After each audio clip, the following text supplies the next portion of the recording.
Hello, bonjour. Aujourd'hui, on va parler de la famille royale d'Angleterre, de Meghan Markle et du prince Harry. Donc, on va parler en fait de la famille royale dans le cadre de la discussion sur la commercialisation du titre de Meghan Markle et le prince Harry. Donc, les détracteurs de Meghan Markle, le prince Harry et la presse anglaise accusent le prince Harry d'utiliser ces titres afin de faire de l'argent. Ils appellent ça commercialiser le titre à outrance, c'est-à-dire son titre de prince et le titre de duc et de duchesse de ce sexe. Alors, donc je me suis posé la question, est-ce que le prince Harry et Meghan sont les seuls dans la famille royale à commercialiser le nom et leur connexion à la famille royale? Et je trouve que ce n'est pas le cas.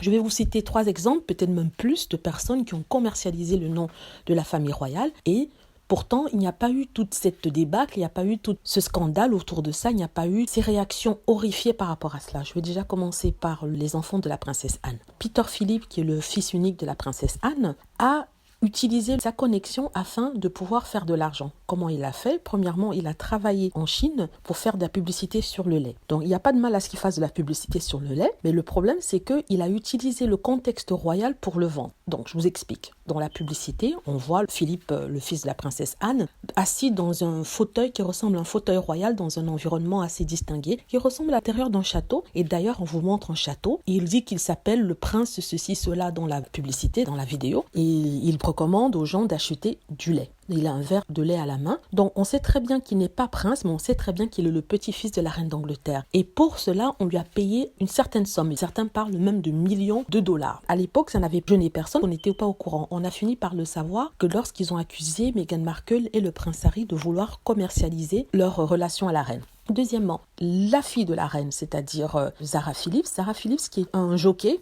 Quand je dis jockey, c'est-à-dire qu'elle monte à cheval et fait des compétitions. Mais elle est ce qu'on appelle average. Elle n'est pas extrêmement douée. Elle n'est même pas parmi les top 10 de son pays, de l'Angleterre, même du monde. Elle n'est pas dedans. Pourtant, elle a signé des contrats assez lucratifs avec différentes marques. Il y a par exemple Land Rover, il y a une autre marque de poussettes pour bébés. Il y a plein de choses, plein de contrats comme ça qu'elle a signés qui lui donnent à peu près 3 millions de livres par an. Vous vous rendez compte? Parce qu'elle est la fille de la reine, on lui donne des contrats, elle signe des contrats. Si elle avait été monsieur et madame tout le monde, comme souvent on reproche au prince Harry, on le dit au prince Harry et Meghan, elle n'aurait jamais eu ces contrats-là. Elle a peut-être pas le titre royal, elle est peut-être pas princesse royale, mais elle utilise bien le nom de la famille royale pour pouvoir se faire de l'argent. Troisièmement, la troisième personne à faire de l'argent, ce sont les filles York. Les filles de Sarah Ferguson et le prince Andrew, c'est-à-dire Eugénie et Béatrice, sont les 2 personnes de la famille royale qui ont pu faire partie de la famille royale, mais en même temps, ils travaillaient à l'extérieur de la famille royale, c'est-à-dire à New York.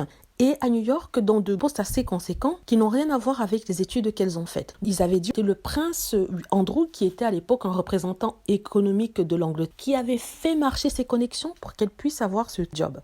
Elles ont de très bons boulots à New York parce qu'elles vivent entre New York et entre l'Angleterre, ce qu'avait demandé le prince Harry, mais on lui a dit non. Elles vivent parfaitement entre New York et Londres. C'est parfait, il n'y a pas de problème. Elles peuvent le faire, elles sont princesses, elles ne travaillent pas pour la couronne. En plus de ça, elles vivent sur les terres de la reine d'Angleterre, c'est-à-dire que même si elles paient un loyer, elles profitent de la largesse de la reine d'Angleterre, mais là, il n'y a pas de problème parce que voilà, c'est Eugénie et Béatrice de York. Ce sont les 3 exemples que j'ai donnés. Il y a bien d'autres personnes de la famille royale qui utilisent leur connexion. Par exemple, il y a une autre jeune fille qu'on monte tout le temps, Lady, sincèrement je ne sais plus son nom, mais qui fait tout le temps des publicités pour les marques parce qu'elle est soi-disant cousine de la reine d'Angleterre. Elle est la fille du cousin très proche de la reine d'Angleterre, dont on lui donne tous ces contrats-là. Elle joue sur sa connexion avec la famille royale pour pouvoir avoir de l'argent, mais là ça ne dérange personne parce qu'elle n'a pas de titre, elle est qu'une lady, mais elle joue bien sur sa connexion avec la famille royale. Tout ça pour vous montrer que c'est une très grande hypocrisie ce qu'on dit sur Meghan Markle, le prince Harry, qu'ils utilisent leur titre pour faire de l'argent. Voilà, c'est ce que je voulais dire. J'espère que vous avez aimé la vidéo. N'hésitez pas à cliquer sur like si c'est le cas, à vous abonner pour plus de vidéos et à cliquer sur la petite cloche afin d'être averti lorsque je poste une nouvelle vidéo. Merci.